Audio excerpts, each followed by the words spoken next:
What's up, Fiery 49 folks? You haven't heard much from us in quite a while. September, October were very busy for us with lots of things.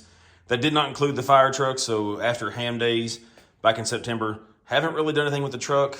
We did get our water pump fixed, so the truck's ready to go, needs to be cleaned up, but we're back in the garage today. We've pulled the 235 back out. Things are hopefully slowing down for the next few months. And going to try to get this engine assembled. We had kind of stopped on it anyway, and I got to part the reason we stopped today. So we'd put the crank in, checked all of our bearings, our main bearings and clearances. That was all fantastic.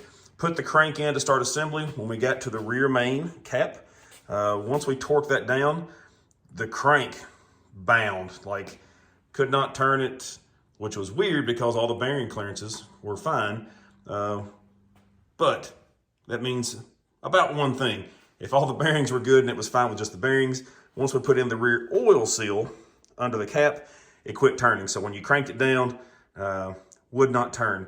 And I've pulled out, this is the rope seal that we had installed in the main cap there, alongside a piece of it prior to being compressed that was trimmed off to fit in the rear main cap. So you can see the deformation on that. Pretty heavy, really pushed out there. You can tell how much force was on that, pushing that out. Now, that seal does need some force on it to compress it and hold a seal against it.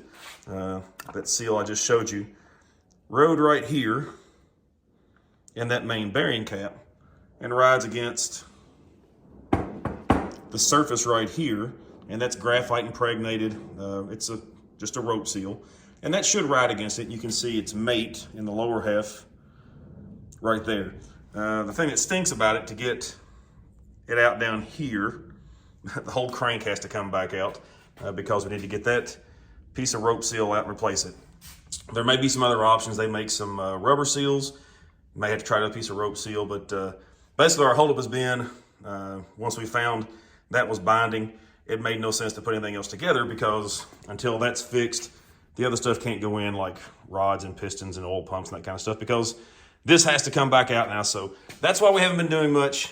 That seal right there, and then its counterpart on the other half here, bound the crank up to the point, and it wasn't just dragging. It was like pry bar barely would turn it over. So that would cause problems on the clearance and heating, and eventually burn the seal out. Then it would leak oil. So we're doing it, hopefully doing it right. We're taking it back apart. We'll get a new seal.